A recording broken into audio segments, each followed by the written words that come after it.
নমস্কার বন্ধুরা, আশা করি সবাই খুব ভালো আছেন। আজ আমি কাঁকরোলের একটা অসাধারণ রেসিপি আপনাদের সাথে শেয়ার করছি। এইভাবে একবার কাঁকরোল রান্না করুন, গরম ভাতের সাথে একেবারে জমে যাবে। তবে রেসিপিটা কিভাবে করব আসুন সেটাই আপনাদের সাথে শেয়ার করছি।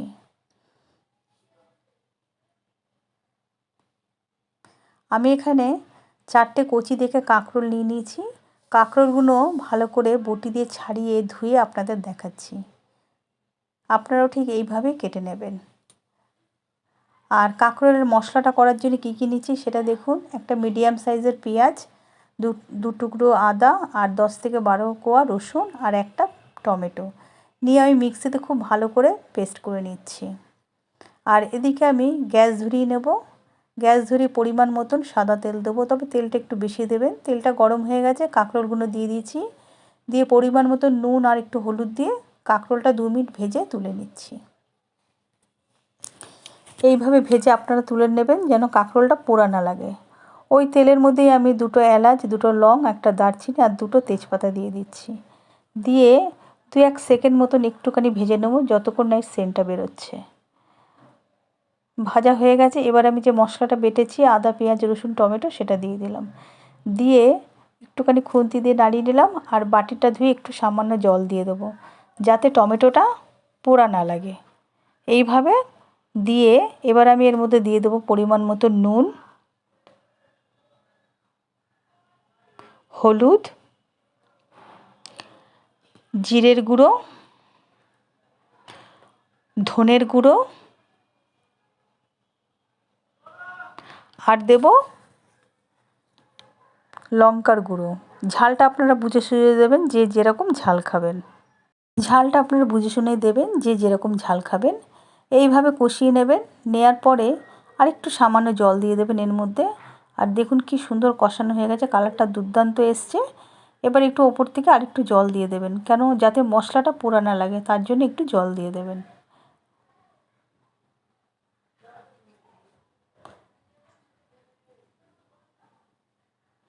অল্প একটু জল দিয়ে দিলাম। এবার জল দিয়ে খুন্তিতে আরেকটু মশলাটা কষিয়ে নেব। কষালে কী হবে, এর কালারটাও সুন্দর হবে, উপর থেকে তেলটা বেরোবে। এই মশলাটা যত ভালো কষাবেন তরকারিটা খেতেও সেরকম সুন্দর হবে। এবার দিয়ে দেবেন 2টো কাঁচা লঙ্কা। কাঁচা লঙ্কার সবসময় সেন্টটা খুব সুন্দর হয়, তাই জন্য 2টো কাঁচা লঙ্কা দিয়ে দেবেন। আর দিয়ে দেবেন অল্প করে একটু চিনি। যে যেরকম মিষ্টি খাবেন সেই বুঝে মিষ্টিটা দিয়ে দেবেন। দিয়ে এইভাবে কষিয়ে নেবেন আর একটু ভালো করে। কষিয়ে নেওয়া হয়ে যাবে। দেখুন কালারটা কি সুন্দর এসছে। এবার যে ভেজে রেখেছি আমি কাঁকরোল, সেই কাঁকরোলগুলো এর মধ্যে আমি সব দিয়ে দিচ্ছি। কাঁকরোল ভাজার সময় আমার মোটামুটি সেদ্ধ হয়ে গেছে। বাদবাকিটা এই মশলার সাথে খুব ভালো করে কষিয়ে নিতে হবে, যাতে আমার কাঁকরোলের মধ্যে সব তেল, মশলা, ঝালটা ঢুকে যায়। তার জন্য আরেকটু জল দেবো আমি এর মধ্যে। জল দিয়ে আমি 2 মিনিট ঢাকা দিয়ে ফুটিয়ে নেব। দেখুন আমি একটু জল দিয়ে দিচ্ছি। আর একটুখানি দেখুন বন্ধুরা, এত সুন্দর হয় এই রেসিপিটা। সত্যি বলছি বন্ধুরা, বাড়িতে একবার ট্রাই করবেন, তখন বলবেন সত্যি খুবই সুন্দর একটা রেসিপি। আর এই রেসিপি থাকলে ভাতের সাথে আর কিচ্ছু লাগবে না, একদম জমে যাবে। জল দিয়ে দিলাম। জল দিয়ে আমি 2 মিনিট ঢাকনা দিয়ে একটু ফুটিয়ে নেব, যাতে মশলাটা কাঁকরোলের সাথে পুরো মিশে যায়। আপনারা যদি মনে করেন বেশি পরিমাণে কাঁকরোল করবেন, তাহলে আপনারা সেই বুঝে মশলাটা নিয়ে নেবেন। হয়ে গেছে দেখুন বন্ধুরা, আমরা এবার তুলে আপনাদের দেখাচ্ছি ঢাকনাটা তুলে কেমন হয়েছে। এইভাবে ঢাকনাটা খুলে আরও 2 মিনিট ভালো করে ফুটিয়ে নেব, যাতে ঝোলটা আরেকটু কমে। আর কাঁকরোলটা সেদ্ধ হয়ে গেছে, খুন্তি দিয়ে কেটে আপনাদের দেখালাম বন্ধুরা। এবার কাঁকরোলে আরেকটা জিনিস দেবো, যেটা দিলে কাঁকরোলের স্বাদটা আরও দ্বিগুণ বেড়ে যাবে। এবার দিয়ে দেবো কস্তুরি মেথি। আপনারা জানেন কস্তুরি মেথি যে কোনো তরকারিতে দিলে তার স্বাদটা, গন্ধটা একদম অসাধারণ হয়ে যায়। দিয়ে দিলাম। দিয়ে এবার খুব ভালো করে আরেকটু খুন্তি দিয়ে নাড়াবো 1 মিনিট মতন। এইভাবে নাড়িয়ে নিচ্ছি। পুরো তেলটা ভেসে উঠেছে আর কালারটাও দুর্দান্ত এসছে। এইভাবে আপনারা করবেন বন্ধুরা একবার বাড়িতে, অসম্ভব সুন্দর হবে খেতে আর অসাধারণ টেস্ট হবে।